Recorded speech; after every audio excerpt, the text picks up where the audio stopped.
Hey, what's going on? Today I'm going live, obviously, to talk about the Padres and the Mariners. Obviously, it's on short notice, and there's probably not going to be a lot of people tuning in just because it is on such short notice. So it's probably going to be super short, and I'd assume not a lot of people want to talk about the Padres right now, which is super fair because today they didn't look very good. Obviously, yesterday, Darvish has an amazing outing, so obviously split the series against a pretty good team in the Mariners. So hopefully that's kind of a sign of things to come. I know the Padres haven't played very good baseball as of late. Although they have been winning a lot of games, there's a few guys that haven't performed up to expectations. That being, guys like Josh Bell, Brandon Drury's been hurt. Juan Soto's been one of the main guys that people are kind of frustrated with, which is understanding. We've talked about Juan Soto a lot.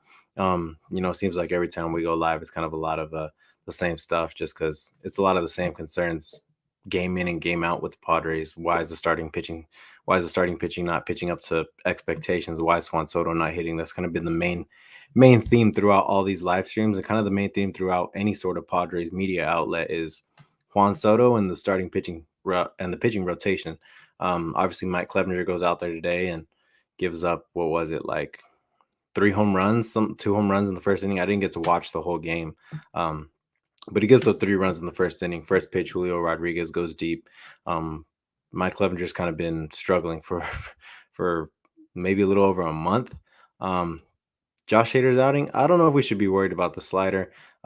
He did strike out 3 people, which is always very encouraging. I think kind of as of late, things are really only looking up for Josh Hader. So I think it's encouraging to see what he's doing lately. I mean, life on his fastball, threw a changeup to strike out Ty France. So I don't know. I feel like things are getting more and more encouraging as we go along with Josh Hader. So I feel hopeful in him. I feel hopeful, and I'm glad that he's progressing in a Padres uniform for sure. Today, what was the score? Like 6-1, 6-2. I mean, obviously they they faced Luis Castillo. I didn't expect much. They also faced Logan Gilbert yesterday. I didn't expect much. Nonetheless, they didn't produce much. They only produced 2 runs each time. Luckily, yesterday, Darvish was on the bump, gave us an immaculate outing. 8 innings pitched, 0 earned runs. He looked as good as I can remember. And we brought it up multiple times. He's been the MVP of this pitching rotation. So it's really good to see Darvish's success. But I kind of feel like there's not a lot to talk about because it was such a small series. You go up against a team that's been one of the best teams since like May or June. They've been fantastic. So I think they're actually second or third since June in record behind the Dodgers. So that's one of the best teams in baseball right now, and they're really hot going into the playoffs. So that's great. That's great for the Mariners. But I mean, nothing else for me to really talk about. I mean, I didn't really get to check much of the stats today. I was at work when the game was going on, so I tried watching as much as I can. But Jurickson Profar 1 for 5, Josh Bell 1 for 4, Jake Cronenworth 1 for 4, Will Myers 3 for 4. Will Myers had himself a nice little series. I know yesterday he brought in an RB. He had an RBI double, so pretty solid series for Will Myers. Played first base, and I think a lot of people are kind of weirded out that Josh Bell's not playing much first base. He's kind of DHing a lot more than expected. I expected him to get a lot more innings at first base rather than at DH. Nonetheless, though, Will Myers has kind of played some solid first base. He looks athletic there, and I think it's kind of working for them. The whole point right now is I kind of think that that's kind of what maximizes the lineup. So we'll see how things go moving forward, especially when Brandon Drury comes back. He's supposed to be back for this Arizona series. We'll see how things go then, but I don't know. I'm pretty excited to see them against this Arizona team. Arizona obviously beat us this past series, I believe. Yeah, right. Let me check. But they're one of the hottest teams in baseball as of late. I don't know how they did in their past series, but in our series, we actually took the series, but it was pretty close each game. So we'll see how that goes. I know they are a very hot team, so nothing to kind of sham on. Manaya's back. Manaya's gonna be pitching in this upcoming series. We'll see how that goes. They skipped his start, and I don't know if I'm excited or worried. I'm kind of both because I want to see if he was able to make some changes to his mechanics or find something that was wrong with his pitches. I'm excited to see if he was able to adjust, because I think one of the main things that's killing the Padres right now is the ability to adjust. Joe Musgrove hasn't been able to adjust for the past month. Mike Clevenger either. It's like there's no they have no adjustment period, and I don't know if it's fatigue or mechanics or what it might possibly be, but the back end, the back three pitchers being Joe Musgrove, Mike Clevenger, and Sean Manaea have kind of been what's killing the Padres for the past month. And it's not just inflated by one or two outings. It's consistently, for in the case of Clevenger and Musgrove, they go out there and pitch a few good innings, and then it's really one or two bad innings that kill them and essentially kill the game. For Sean Manaea, it's consistently bad innings. So we need them, man. We really need them to be able to bounce back because it's going to be important for these next 3 weeks. I think the season ends 2 or 3 weeks from today, something around there. So it's going to be important for the whole rotation to finally be able to come through. You still got games against, even though the Diamondbacks aren't very good, they're hot. You still got games against the Dodgers, the White Sox, the Giants. You still got games against a few, if not good, at least competitive teams. And that's where the rotation is going to come in handy, because what was winning games for the Padres earlier this season and what had them 20 games above 500 is definitely great starting pitching and solid defense. And they got solid defense still, but the starting pitching hasn't been what we hoped. As a matter of fact, I think in August, they were one of the worst starting pitching rotations in all of baseball. So I mentioned it earlier. It's going to be a lot of the same things you guys have been hearing day in and day out regarding the Padres. Nothing really new to talk about. Hopefully Brandon Drury's back this week. I know a lot of people, they may not like him just because average isn't up, but he hits. I mean, sometimes he hits bombs with runners in scoring position. We could use that right now. The Padres still kind of lack power, and it can get very frustrating because I think when we have seen those glimpses of power, they win each time. All you really need is a home run or two with runners on, and you win. Most likely you're going to win your game. That's kind of what the Padres need, especially with the starting pitching lacking right now. They need those guys some guys to be able to finally hit for power. I don't know what's wrong with Juan Soto. He's still drawing a lot of walks. It's kind of one of the things that everybody expected. And I know the argument for Juan Soto would be that exactly, that he's drawing a lot of walks.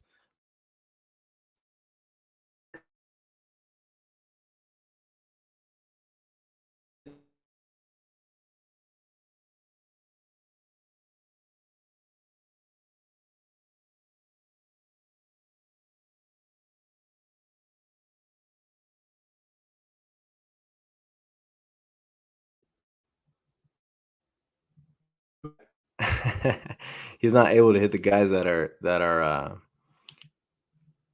getting on in front of him or in back of him, I guess you could say. So I'm not frustrated with him. I know he's going to be fine, but hopefully he's able to really bounce back because we need him. We need him pretty drastically right now. Clevenger looks so cooked. Yeah, I don't know what they're going to do with Mike Clevenger. It's very frustrating because I was very hopeful of him to be able to come back and provide some really solid outings for the Padres, especially down the stretch. I thought he was going to be better than, maybe just as good as he used to be, because he finally had innings under his belt. But I don't know. I feel like he's just looking fatigued. Fastball keeps leaking. He looked horrible today. Really, ever since the comments about Fernando, he's looked horrendous. So hopefully he's able to figure it out. Matt Beaty mural. Oh man, honestly, I don't. Matt Beaty's probably one of my top 5 most hated Padres I can remember. I truly hate that guy. I don't know. He didn't do anything wrong. It's just he's very annoying. In the fact that he had like a 4 OPS plus as a Padre, and he was pretty solid with the Dodgers. But to me, it just seemed like he didn't want to be here so much as so he decided to just become a free agent rather than go to AAA. Of course, he's going to get his chance somewhere else, so maybe that was the right decision. But it just, to me, it didn't seem like he wanted to be in a Padres uniform. I don't really know what else to talk about, to be honest. I mean, it was only a 2-game series. We're supposed to be uploading 2 more videos. I think the next 2 days we're gonna have 2 segments. I think Chase and Matt are gonna review those, though. I won't be around to watch those. I'll be watching the Chargers and the Chiefs tomorrow. So I probably won't be in for those, but I don't know. Offense is way too inconsistent. 3 times in the game, they had 2 runners with 2 outs, and they couldn't cash in. Yeah, that's been one of the main themes for the Padres throughout the season. I mean, at one point, they were on pace to finish like top 5 ever in runners left in scoring position, and that's kind of been what's cost them so many games this back end of the season, is that they're just leaving guys on consistently. I don't know who's been the worst in that aspect. I feel like you could probably mention guys like Juan Soto, Josh Bell, really the guys that we acquired. I feel like might be the worst in that aspect as of right now. Um, like I said, I'm not worried with Juan Soto or even Josh Bell, but they need to get the ball right now because it's getting a little worrisome. We do have a hard time hitting fastballs. We're actually one of the worst fastball hitting teams in all of baseball. Um, Honestly, I don't know how that happened. I feel like the past 2 years, they've been pretty solid at hitting the fastball. And the fastball is kind of the pitch that you want to get when you're at the plate. It's like you want to see a lot of fastballs. I don't know what's going on, but really, when you look at fastballs around the league, though, it's starting to become more instead of flat, straight fastballs that are pitching that are just 95. Guys are throwing frisbees that are going, almost 100 miles per hour. So fastballs are definitely getting harder to hit. Unfortunately, it's not. I don't know if it's still the pitch that you want to hit. It is though. It really is. I don't know why I said that, but it is the pitch you want to hit. It just kind of depends on the cutter action, stuff like that. Also, your runners in scoring position. Yeah, yeah. That's been one of the main things that's been killing the Padres. Like I said earlier, runners in scoring position. It's been very brutal. I don't know what the stats are lately in terms of how guys are doing runners in scoring position, but whenever I watch the game, it feels like it's just Manny bringing guys in. Yesterday, Will Myers brought in a guy. He brought in Jake on an RBI double down the line, and I mean, now when they hit with runners in scoring position, it kind of feels like a blessing. So, um, yeah, they weren't able to cash in today though. Will Myers still staring down the plate with sliders. He should be ripping those pitches. Yeah, Will Myers had himself a nice little series. Of course, I'm not the biggest Will Myers fan, and I didn't get to watch much of the game today, but um, I'll have to look and see for myself, I guess, if I can find a clip of that. But Will Myers has looked solid as of late. I don't know what his stats are in the past 15 games, whatever it is, but just going based off the eye test, he looks solid. Um, Even athletic at first base, so that's good to see. Should the Padres players see a baseball psychiatrist? I don't know. I don't know. I feel like I don't know, man. Clevenger might not leave a ton of yeah. Clevenger. I was just talking about that actually. Clevenger is one of those. He's been one of those guys lately that his fastball is leaking over the plate. It starts for a righty, it starts on the outer half of the plate and leaks middle. So it's not looking good for Mike Clevenger in terms of how his fastball has been looking lately. And even his velocity, it looks like it's not consistent. It's around 91, 93, sometimes hitting 94, where I feel like he used to hit 94, 95 consistently. Coming off Tommy John, of course, but I felt like he would be stronger going down the road rather than become weaker and weaker and weaker down the road. Like he was having some pretty solid outings from June and July. He was having some pretty solid outings, and then come August and September, he doesn't look like the Mike Clevenger that we traded for. Um, Everyone needs a therapist, professional athletes, especially. Yeah, they do. They deal with a lot. They definitely deal with a lot. They deal a lot with a lot of pressure from us fans. So, yeah, you're right. I don't know if it's that their mentality is not in sync. We kind of talked about it not that long ago, but I feel like it's just a lot of individualistic baseball rather than earlier in the season. It was a bunch of guys coming together and playing some very team oriented baseball. Getting bunts down. And I don't like bunting. I truly hate bunting, but just doing things that were in the benefit of getting guys in rather than going for the long ball every time. And I mean, home runs win. I was mentioning it earlier. Home runs win. You only really need one or two with runners on. You should probably win your game. But the Padres aren't the team that really has a lot of power right now. So I don't know. That I feel like they're just playing a little bit of a individualistic baseball.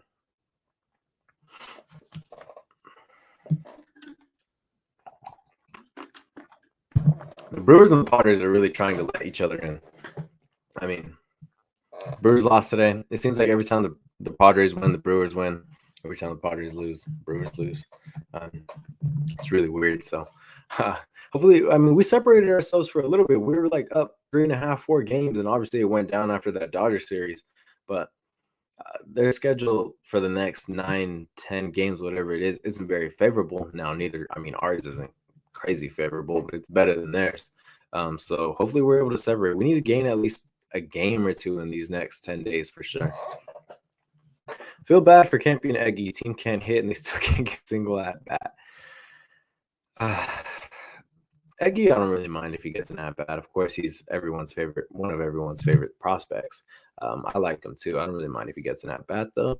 As far as Campy goes, I feel like he should definitely be getting some at bats. Joe Musgrove didn't seem like he minded being caught by Luis Campusano. So I feel like Luis Campusano should be behind the plate at least once a week. His bat definitely provides a lot more upside than Austin Nola's does. I'm not the biggest Austin Nola fan. Of course, he's solid behind the plate, but at the plate, he's not very good. Grisham is my most hated Padre right now. Dude is always punting, especially 2 strikes. Yeah, that's been one of my biggest issues with Trent Grisham also, is that he's always bunting at some very weird spots. Bob Melvin was kind of supportive of it, surprisingly, but that's not really something I want to see with 2 strikes, especially because he's actually kind of hitting for power. I mean, he has like 16 home runs, something like that. So I don't know. I feel like he should be up there hacking. Of course, it's either strikeout or home. He's kind of our Joey Gallo now, but yeah, definitely. Milwaukee has the 2 New York squads left. Yeah, I know they have the Mets and the Yankees. That's very good to see. I want to say, correct me if I'm wrong, I want to say they still have the Braves also. Yeah, I want to say they still have the Braves also. So, I mean, obviously not a very favorable schedule. The Mets aren't good right now. The Mets look pretty shitty right now. I don't know if the Braves are still in second, but last time I checked, they were in second. I don't think they are. I think the Mets might have gotten back into second. Sorry, honestly, I haven't. I've been trying my best to keep up with a lot of baseball, but it's been kind of tough because I haven't been able to watch the games much lately. Yeah, the Mets are back in second with the Braves. It looks like a game back, half a game back. So our prediction was that the Braves were going to overtake the Mets. We're going to overlap the Mets. The Braves have been one of the best teams in baseball lately. Where's Matt? I don't know. He said he couldn't go on today though, so that's all I know. They also play the Reds 4 more times. Correct me if I'm wrong, Cobra. I want to say they finish off the season with the Reds or someone else or Houston maybe.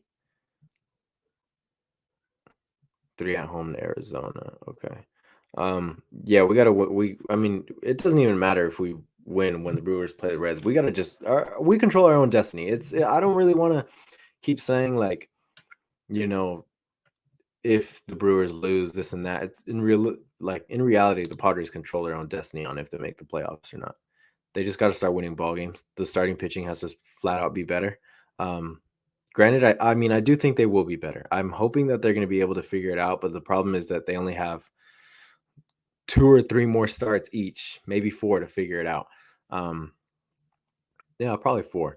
So I don't know. We gotta figure it out fast. Do I prefer the 5th or the 6th seed? Probably the 6th, just because I would rather play the Cardinals than the Mets or the Braves. Braves, I think, would smash us. Mets, I feel confident we can beat the Mets, but obviously you don't want to run into Jacob deGrom and Max Scherzer in a 3-game series. You legit might get swept. So that's definitely not the front 2 that I want to face. I would rather get the 6th seed. Myers hitting 315 in his past 18 games. Yeah, I was mentioning earlier, he looks not only athletic at first base, but he looks kind of good at the plate too, especially this series for sure.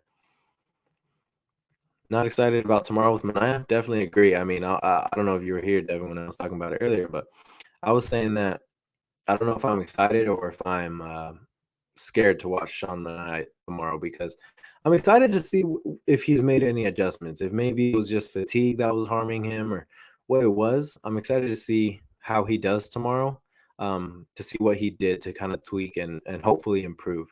But obviously, it's scary knowing his past 2 months or so have been pretty bad.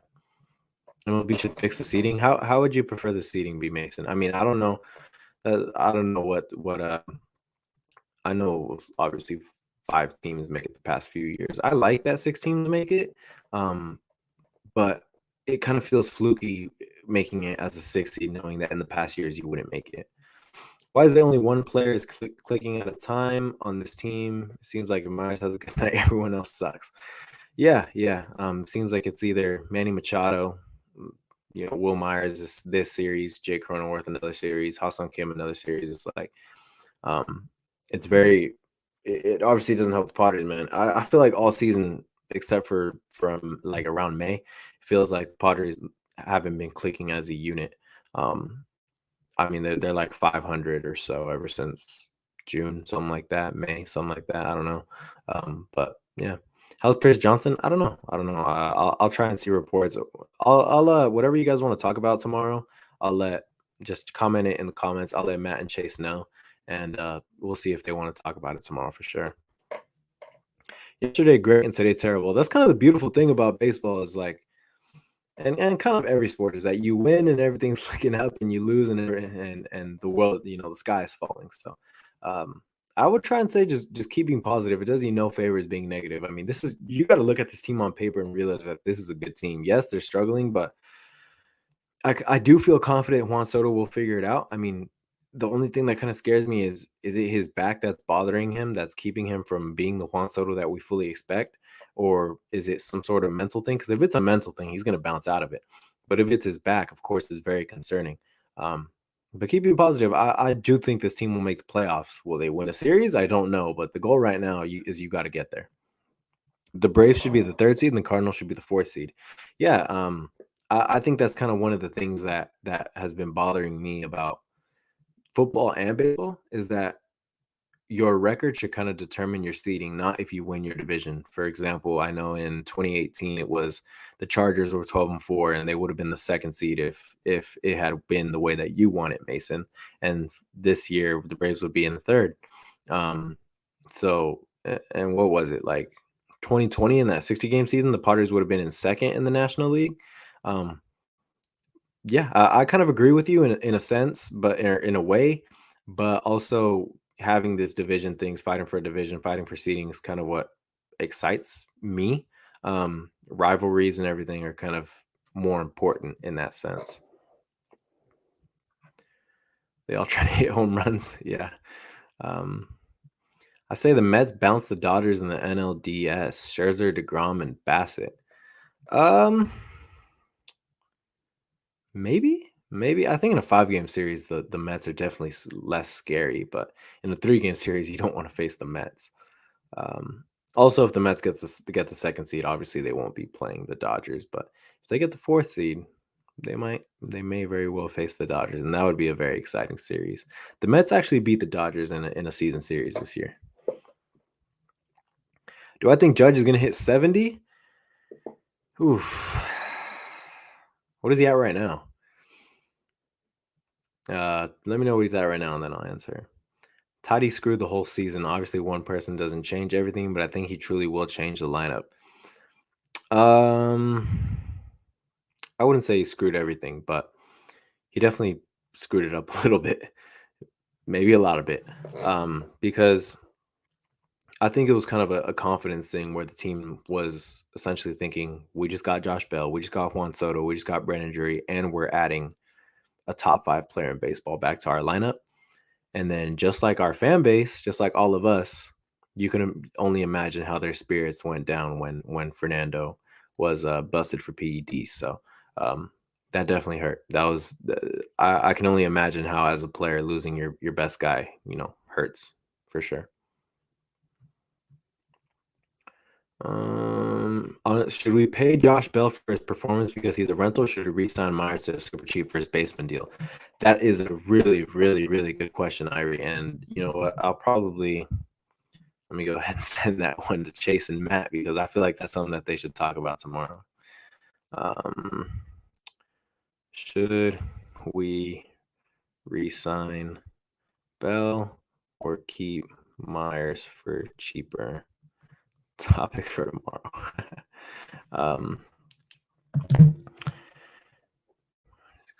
Let's see. Personally, I would re-sign Josh Bell because I think he's going to be better next year. 57. So Judge is at 57 with 3 weeks left. No, I don't think he'll get 70. If he does, I'll shotgun a beer on here. This lineup has a lot of rentals and pitchers on contract years. That was kind of the main concern coming into this year and why 2022 was supposed to be the year because, coming into the season, obviously Joe Musgrove was on a contract year or was in a contract year, but now obviously you got him long term. But Mike Clevenger is in a contract year. Sean Manaea is. Blake Snell and Yu Darvish only got a year left on their deal. Josh Bell, contract year.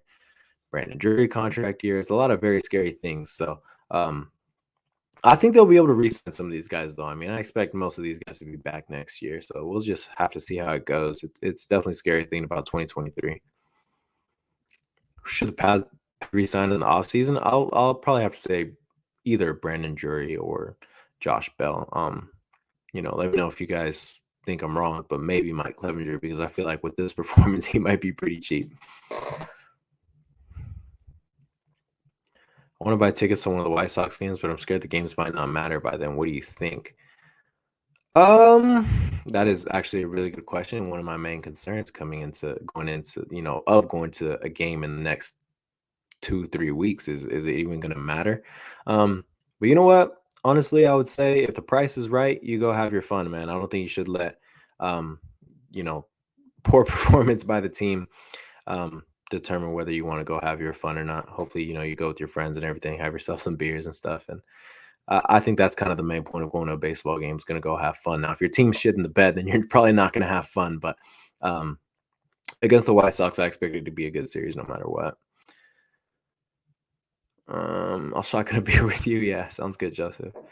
Do we want Clevenger to be lights out this year? He's on a contract year and we're not keeping Sean. I mean, for the sake of the team, I want Mike Clevenger to be lights out for this year. Of course, knowing next year if he is lights out, you might not get him back. That kind of sucks. But I want to win. I want to get to the at least the NLCS, man. I mean, whether that's in the range of outcomes for this Padres team, I don't know. And truly, I don't think so. But magical things happen in baseball all the time. Really, all you need is for this Padres team to get hot in the last 2 weeks, week and a half, and they could definitely go on a run. Diamondbacks will be Dodgers challengers next year. Agree. I think they're going to be challengers in general, whether they make the playoffs or not. Really, for the Diamondbacks, it's a matter of you want to kind of improve every single year, and I think they're definitely on the way to improving. Zach Gallen, I mean, he's been one of the best pitchers in baseball throughout his past 4 or 5 outings. So I think the Diamondbacks are definitely on the come up for sure. Scott Boras wants Soto to test free agency. Oh, yeah, Scott Boras is going to have Soto test free agency. I mean, it's almost inevitable for sure. One of the White Sox games you get a ticket to, a concert after the game, Los Tucanes. Yeah, my parents actually want to go to that one. My dad's a big Tucanes fan, so I don't know, maybe I'll be there. Any other things you guys want to talk about? Soto will go to the Dodgers, Yankees, or Mets if Boras lets Soto test free agency. Yeah. I don't know who's most likely, but obviously the Padres are going to be in contention there. They want to extend Soto. We'll see how everything pans out, man. I still got 2.5 years of him, and luckily, if this whole experiment doesn't pan out, you can still get a lot of prospects for him next year too.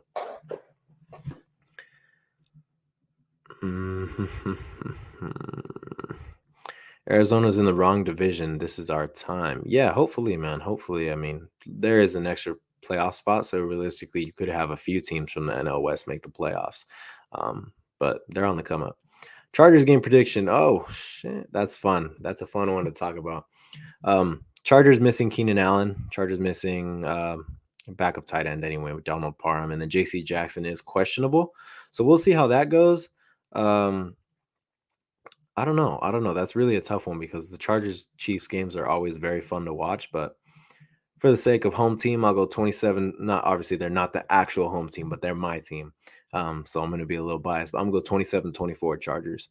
I know the Chiefs are missing a couple of key guys too, but should be fun, man. Everybody should watch for sure. I know San Diego's got some hard feelings towards the Chargers, and I did too, but they're definitely a very entertaining team right now. So I would tune in for sure. I mean, it's essentially the reason I'm not coming on tomorrow, so I got to be excited for that. This team just needs to click together more than just one guy. I completely agree, man. I mean, like I was saying earlier, I feel like it's kind of been a little bit of a individualistic baseball where they're kind of not playing as a team, kind of not playing for each other. But that's kind of going to be the problem when you don't have guys that have been playing together for a really long time, is that you're going to have very individualistic and tense performances because you're trying so hard to, show that you belong. Like, I don't know if you guys get what I'm trying to say, but um, kind of trying to prove your worth is very difficult. So essentially, that's why I can sort of understand why Juan Soto, Josh Bell, Brandon Drury are kind of struggling right now. Coming to a team that has World Series expectations is very difficult. But yeah, hopefully they're able to put it together as a team soon. KC 35, LAC 24, KC 31, LAC 21. Um, yeah. I mean, I could see why you guys say that. It's at Arrowhead. The Chiefs just came off a game where they absolutely drubbed the Cardinals, and the Chargers played a really good game against the Raiders. You don't have the capability to clear the bases 1 through 9. I completely agree, man. That's what I was talking about earlier. Is that we just don't have the power to be able to like win games with just home runs. Like I was saying, teams like the Dodgers and the Braves are able to hit 1 or 2 home runs with guys on and win the game just because of that. The Padres don't have the capability of doing that from what I see. Soto needs to lose his number 2 spot in the lineup. Maybe Cronenworth should go back to number 2. All right, well, go ahead and drop if you guys want. Go ahead and drop your preferred lineups, and let's see where you guys would put Juan Soto. Probably only be on for like another few minutes. I really just only wanted to come on because obviously somebody needed to talk about the series, and it was a tough series. It wasn't a tough series. I mean, they won the first game. It was a fun first game for sure. It was one of the best games, but yeah, obviously the second game wasn't very fun. Yeah, I don't know if I would take Soto out of the 2 spot. I don't even know if it's just the spot in general that's hurting. Like I don't know what it is. I feel like it's a back issue. I feel like it's kind of being understated. Kind of same thing with Yu Darvish. We didn't really know how bad the back issue was until the season was over. I like that idea, Justin. I've kind of always been a fan of having your best hitters bat 1 and 2. I want them to get the most at bats, but that's really only if you have a well-rounded lineup.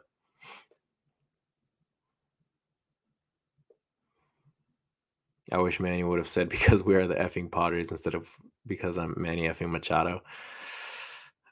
I don't know if that statement would have been valid because the Padres historically are not very good.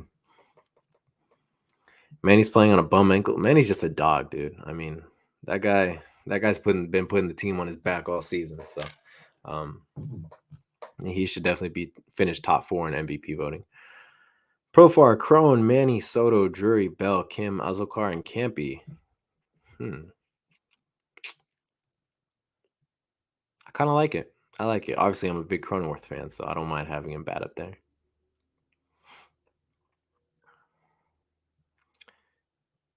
I would go Soto 3, Manny 4, and whoever's on a roll at the time put in the 2 spot, like Jake or Myers when they are streaky. That's a good take too. You kind of want to have your guys that are getting on for your best hitters at the top, so that's also a good take. Everyone's definitely hurting this time of year. That's kind of one of the trash things about an 162 game season is that you're gonna have injuries down the road. I feel like everyone's probably playing hurt right now. You're absolutely right. I'll just answer like 1 or 2 more questions if you guys have any. If not, I'll go ahead and dip out, call it a day, and we'll look forward to they play tomorrow, right? I think they do play tomorrow. Let me check. Against Arizona I think Manaea is supposed to be on the bump tomorrow. Actually, they do play tomorrow, and it is in fact Sean Manaea. So let's see how that goes. I don't know if I should be excited or not. I'm gonna watch the game on my phone. I'm a big fan of Campion. Would like to see Soto 4. I will say missing Drury. I think. Oh yeah, missing Drury hurts a ton, man. I mean, it's not because he's the best hitter, but in terms of lineup depth. Kim gets on base but has no power, so we can get on. Yeah, and I don't know if you've seen Kim's splits against righties, but they are like dead ass horrific. Great against lefties. I mean, I'm not trying to knock Kim or anything, but I don't know. He bats low against righties for a reason. I think one of the main things I've kind of seen a lot of people say is why isn't Kim higher in the lineup? And I really only see it when they're facing righties. When they're facing lefties, obviously he's higher up. Everyone's happy. But what people don't see is that all right, he's facing righties today. This is why he's lower in the lineup because he bats under 200 with like around a 650 OPS against righties. So that's why he's low in the lineup against righties. Against lefties, he's fantastic. Have him up there all day long. But he's been a fantastic player all season nonetheless. You can't really ask much more from someone that's filling in for a 7-WAR player. Nonetheless, he's produced himself like a 3 or 4-WAR season. So he's been, I mean, for $7 million, shoot, can't complain.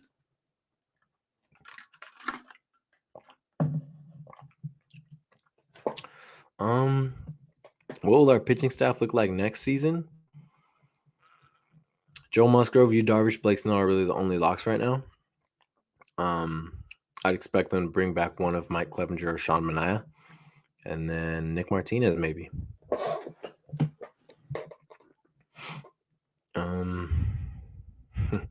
Yeah, Gavin Lux hits 9th because he hits 290, but has 0 power. Yeah, you're right, man. I feel like that 9th guy is kind of your second leadoff, so it's very important to have a guy that gets on base a lot down there. That's essentially why the DH has become the DH coming in is so clutch, because now you can afford to do that. But with that being said, Diamondbacks Padres series starts tomorrow. Hopefully, it's the start of kind of a new chapter for the Padres. I mean, the past few months has been a lot of 500 baseball, been a lot of lackluster baseball, but hopefully tomorrow's a new start. Hopefully they get hot. Time to get hot, man. Getting hot at the right time is the most important thing when it comes to the playoffs. So hopefully they're able to go on a little win streak tomorrow, come out with at least 3 games against the Diamondbacks, go 3-1. You're looking really solid with the Brewers kind of having a little bit of a tough stretch here coming up. Sean Manaea goes tomorrow, and then I know Yu Darvish and Blake Snell are also going, I believe. And obviously Joe Musgrove is going on, I think, after Manaea. So we'll see how Manaea and Musgrove do. Obviously, Snell and Darvish have been the two guys you really want on their on the bump. So nonetheless, I do think it's gonna be a little bit of a struggle, considering the Diamondbacks have played some solid baseball and they're kind of on the come up, and it might be a little bit of a trap series, but hopefully the Padres are able to come out on top and start showing that they're a playoff caliber team. That being said, thank you guys for tuning in, and Chase and Matt will talk to you guys tomorrow. Not me, but go Padres.